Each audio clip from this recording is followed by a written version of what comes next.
Joey, in 1991, I did a mini doc on a prankster in Montreal who you'd probably get a kick out of. This guy was serious, too. He was on your level. How so? In a sense. What did he do? He did all sorts of pranks. When he called a news conference in Montreal in July 1988, he named himself Yvon Rocher, said he represented a group called Water Aid for America. Here is the CBC News. A group of Montreal residents wants to pressure the Canadian government into diverting water from the Great Lakes into the Mississippi River. We just gave the blah blah, let's transfer the water from the Great Lakes to the Mississippi. Nobody asked us how, in bottles or by rail car or by pipelines or whatever. This guy, you name it, he had fake news conferences. You say, hey, you're having some fun this afternoon, we're holding a press conference. You know, it's a new kind of social activity. He got on the French network news in Montreal right after Chernobyl as a nuclear scientist. And it was all BS. Il y a à longue échéance des possibilités que certaines personnes en Amérique du Nord auront peut-être des séquelles mineures, des glandes thyroïdes malades ou des petits problèmes de peau. What do you know about nuclear affairs? Well, I flunked my mathematics and science test in secondary school. To me, a semiconductor is a midget trolley driver. He and another guy cooked up a story in a big magazine in 1968 in Canada about a terrorist guerrilla training camp north of Montreal. In April 1968, the Toronto Star Weekly printed a sensational story out of Montreal, a first-hand account of an FLQ terrorist camp. Tétrault concocted the whole thing. The Montreal newspapers, they're turning to their reporters. What the hell is going on here? You've got Toronto reporters running stories about guerrilla camps in the Laurentians of the FLQ, and you guys have nothing. So now they're all running out to the same tavern, meeting the same guys making up the stories, and running their own stories. The government went crazy. They were, oh my God, there's a terrorist guerrilla training camp north of Montreal. It was all BS. They were convinced they were dealing with a terrorist organization of some magnitude. Now, one of the things that makes it look bigger is that it's running a camp, training its people. They fell for it in a big way. Oh, big time. What was his intent? Well, that's an excellent question that only you would come up with. He liked to have fun with the media. He liked to show how the media could be stupid when they didn't do their homework. He was proving points. But he was hardcore. He brought down a cabinet minister in Quebec at one point. We created out of the blue the fact that she was sexist, anti-feminist. We made a statement to that effect. He never told me that he was hired by anybody, denied it, but he did some crazy stuff. He also got on the front page of newspapers as a witch. Recognize this man? The Montreal Daily News believed he was front-page color material 3 years ago when he went to the paper as Tubal Cain, the witch. Nobody asked me my witch credentials. Nobody asked me to turn anybody into a frog. Okay, we'll ask you for your witch credentials. I don't have any, I'm not a witch. Okay, well, I can't speak for his intent. I don't know his intent. I make it a point to always tell my intent. My intent is not just to embarrass people, so I can have a laugh. My intent is to make you go, I believe that. What else should I question? Would you welcome the inventor of the fish tank condo, Joey Skaggs? You run a brothel for dogs. A brothel for dogs. We are there to physically restrain them if necessary. Stop them from going to the refrigerator? You bet. It's about media literacy. It's about questioning authority. It's about, holding people accountable. So it's not just having a laugh. He says the hoax was a conceptual art piece and an expensive one. For what purpose? Well, it says a lot about the media. I hope that it will change the viewing audience's opinion and change their perspective as to what media really is. The hoax is only part of it. It's 3 steps. Hook, what are you doing? How do you do it? What elements do you need? Costumes, props, location, the line, where it goes, tracking where it goes, who's twisting it in some way. And then the expose, the sinker, when you reveal that the whole thing has been a fabrication, a figment of my imagination. And then what happens? Does the media attack me, dismiss me, trivialize me? Do they examine their own inadequacies and issues? How could they improve themselves? Or is it just some hoax us and we're not even going to name them? Now, Steve Coombs and I last fall went into Central Park because there was a story in the New York Times and other places about the squirrel census in Central Park. We headed into Central Park, where we could not miss all the squirrels, but the army of census takers couldn't find any. I immediately said, this is total BS. Maybe. So we went into the park and we found these guys on the phone. They wouldn't talk to us. We asked them questions. Okay. I said, for example, to the guy on the phone, I said, I wanted to ask you how amazed are you that you got the New York Times to fall for this? He was not happy with my question. Well, he didn't want to be revealed by you? I'm not sure. But there was no... Or maybe he was really doing a census. Well, there was no evidence. It says an army of clipboard-wielding enumerators. How big is the army? 300 volunteers, he tells me, but no one out on this day, he says, maintaining the squirrel census is real. There you go. Okay, well, it sounds a little suspect. And it's been many months since, and we haven't seen any census Right. on these squirrels. Yeah. The news story of the squirrel census has taken off. The Associated Press sending out a dispatch that has gone worldwide. I got a call from To Tell the Truth, one of the oldest talk shows, and they wanted me to fly out to California. They, rent a car for me, give me a stipend. They tell you I can win up to $3,000. I said, great. So I called a friend and I said, how'd you like to be me on To Tell the Truth? My name is Joey Skaggs, and I'm a media satirist. So we go to a local head shop where you get photos, ID stuff. So do a photo ID of him. He signs his name, Joey Skaggs. And I go through my portfolios. I do another paste-up mechanical. I make him put his photo in my articles, re-Xerox that. So, he goes to California, goes to the airport. Nowadays, he'd be in jail. Shows him a fake ID, gets a plane ticket to California, he goes out. So he's with the two other guests they hire. So they don't know that he's not me. Now let's find out who the real con artist is. Will the real Joey Skaggs please stand up? It's number one. The cockroach vitamin pill. This clip of you on Live at 5 on WNBC TV with Jack Cafferty and Sue Simmons, every time I watch it, I die laughing. Our next guest on Live at 5 is a man with a mission. He is the head of a group called Metamorphosis, and he thinks that cockroaches are very important to all of us. Sue and I are delighted to welcome Dr. Joseph Gregor to Live at 5. Doctor, it's nice to have you with us. Well, I said that I had a PhD from the University of Columbia in Bogota in entomology. And I had been working as a research scientist with cockroaches for years, and I said that roaches will survive a holocaust, nuclear holocaust, and that I had raised a super strain of cockroach that I've been feeding toxins to. And when my roaches developed immunities, I extracted their hormones, and I made a vitamin pill which cures arthritis, acne, anemia, and menstrual cramps, and makes one invulnerable to nuclear radiation. And then I got the call from NBC, Jack Cafferty and Sue Simmons. Best part is when you're on the set during this newscast, you pull out the tape recorder and you start playing this. Well, this is really our theme song. The organization is called Metamorphosis.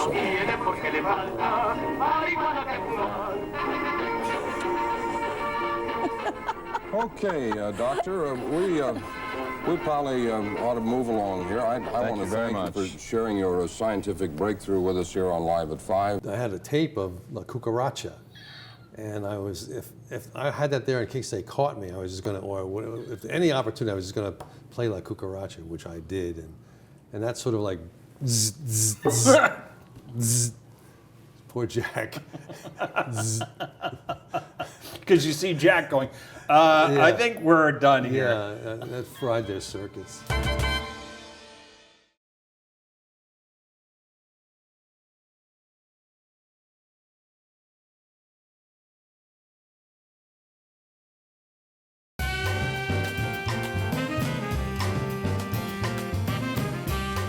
A group of New Yorkers is trying to drum up public support for some proposed rules for walking in the Big Apple.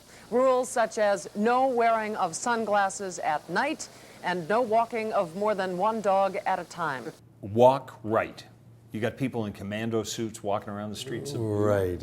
Well, you know, there's no etiquette in the streets of New York, so we had window shopping lanes, passing lanes, slow lanes, you know, no obese people two abreast, no fancy clothes on obese people, no short people with umbrellas as they can hold them at, you know, minimum 5'10".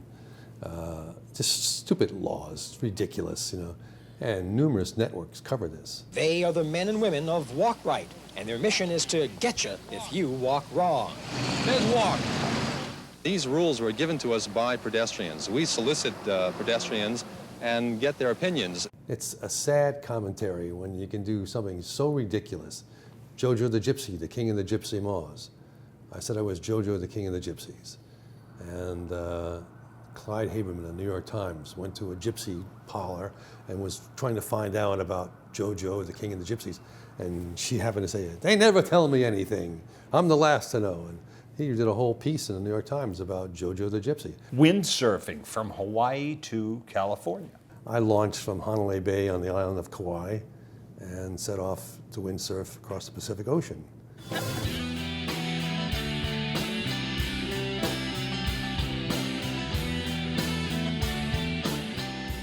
And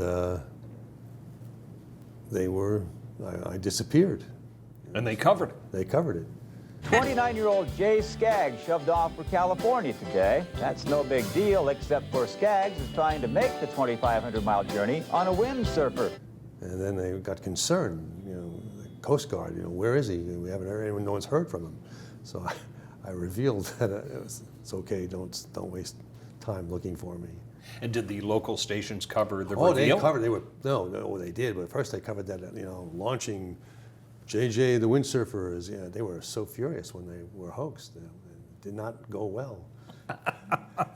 You know, satire bites. It's as simple as that. You know, I mean, you can't make everyone happy. And if you're a journalist and you fall for the most ridiculous shit in the world, it's your own fault. I'm giving you clues. I have ridiculous aliases. Fat Squad, my name is Joe Bones. 6 Fat Squad commandos are here now, this morning, live, to maintain tight security around our Good Morning America refrigerator while we talk to the leader and the founder, Joe Bones. That is his real name. The cockroach guy. I'm Joseph Greger from Franz Kafka's Metamorphosis, Gregor Samsa. Sue and I are delighted to welcome Dr. Joseph Gregor to Live at 5. Doctor, it's nice to have you with us.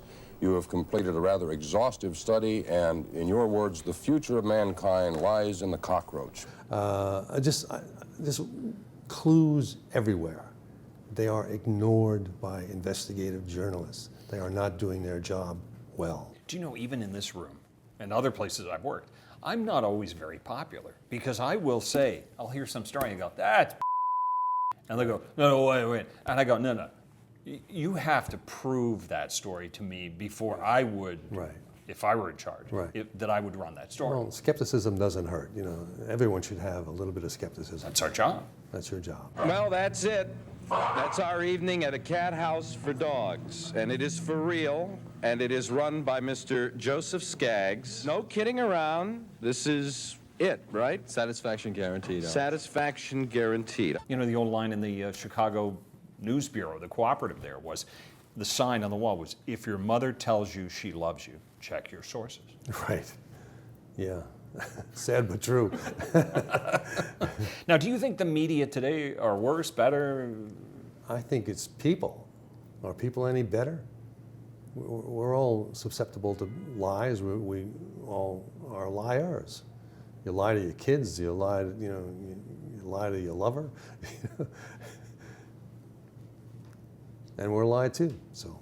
But with the internet, is it easier or harder? Well, it hasn't been more difficult for me. I've done internet hoaxes.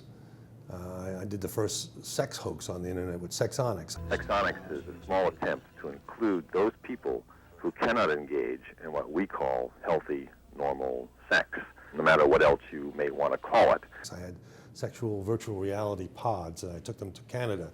It was stopped at the Canadian border, and they confiscated the pods. And I was outraged, and I got the Canadians outraged. Everyone was outraged. There were no sex pods, there was no sexual virtual reality, and I did this, a million years ago when the internet was just being born, because they had the authority to say, we're real and everyone else is bull, and what do you mean you're real? The internet, they were just delusional. That someone like me wouldn't go and say, let me just see if I could screw this up and show you how it's, do. So the technology might change from being a town crier to having a newspaper to having TV and radio to the internet, but we're just people telling.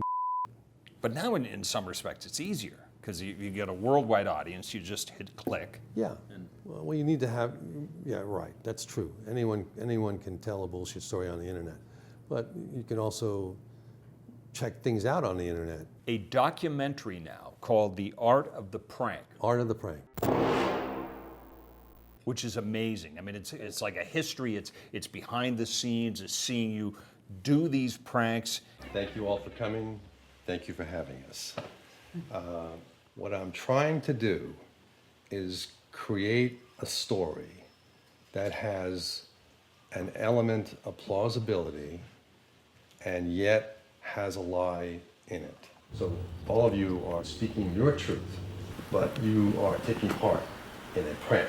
And one gem in there is the how you're shooting another documentary, a completely baloney documentary called Pandora's Hope. This is a huge Pandora's box. Nobody has the wisdom to conduct this thing safely.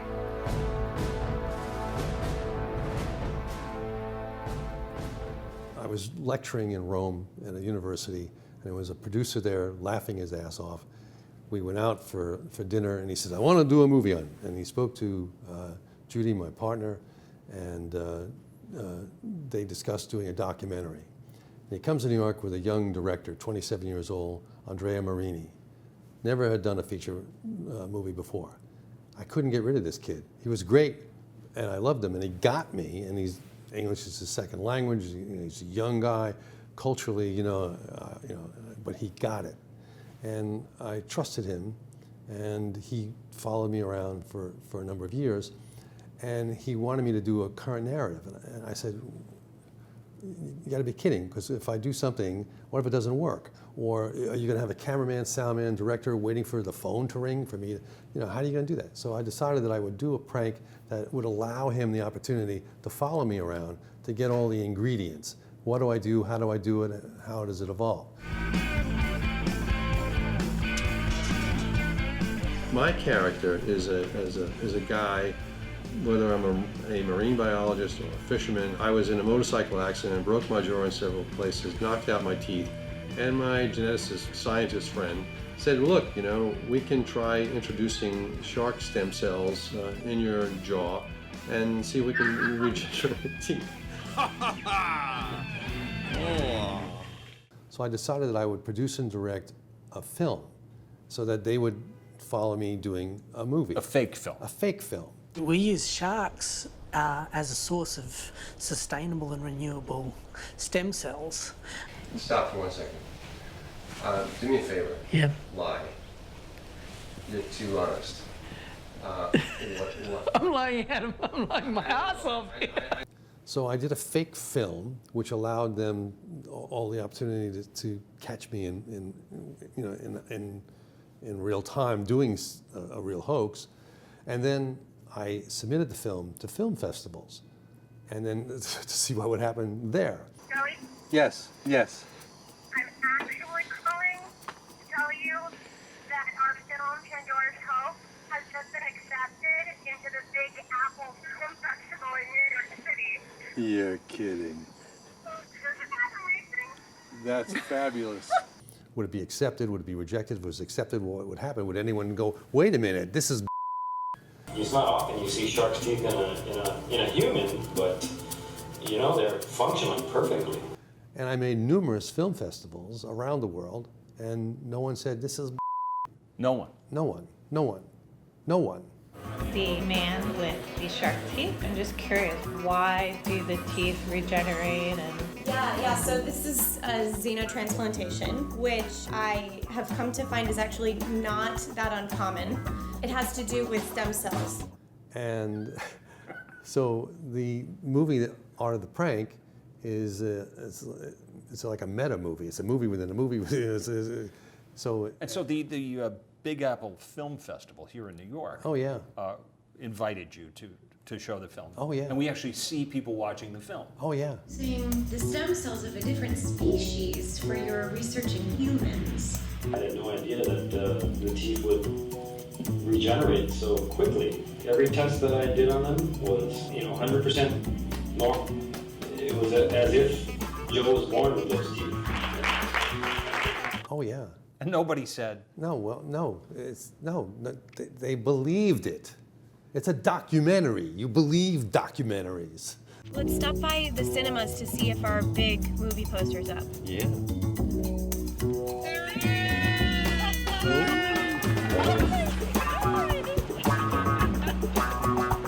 Hey everybody, right now, Kit Farrell from Pandora's Hope joins us right now. Tell us about this wonderful movie. Oh, I'm so excited about this, my debut project. But, I mean, if you Google Pandora's Hope, there's very little on the internet that I saw which says, this is BS. There's nothing on the internet that says BS to my knowledge, unless they saw Art of the Prank, and then where it's revealed that it's and then they went, no, wait a minute, this is it's like 20/20 vision, No, but nobody got it. And I had to wait for Andrea to collect all of this stuff so he could finish Art of the Prank. So he's waiting for, and then we had scenes where I'm in a dentist's office with doing my fake documentary. I have 3 cameras, he has 3 cameras. There are 6 cameras in this little room with 2 scientists, the dentist, me, it was totally surreal. And, so we had a lot of fun making a fake documentary, but it is a fake documentary. And no one got that. And that's another sad commentary. So you can basically, you're a very smart guy. I wouldn't say that, but thank you. You can basically get away with anything. Well, there's a purpose to what I do. Yes. So that's it. You can be anyone you want. You can be a great athlete. You can be a great scientist. You can be a doctor, a lawyer, an Indian chief in the King of the Gypsies. And I've done all those characters and other characters, and it's great playing those roles. But there's a point to it all, and I always try to challenge myself and do various different things, various techniques to access the media. So is it a fake television commercial? Is it just an advertisement in the paper? Is it showing up somewhere in a costume? Is it being provocative or sexual or sensational in some way? I mean, cat house for dogs. What is it that's attracting them? So an element of plausibility, a good visual, and somehow I don't consider myself an actor or a filmmaker, but a little bit of all of that to be an expert enough to fool the experts. I'm an entomologist. I've been doing research with roaches over the past 10 years, and I believe that roaches are the key to human survival. New York computer scientist Joseph Benuso. We found O.J. guilty beyond a reasonable doubt. He was guilty of murder.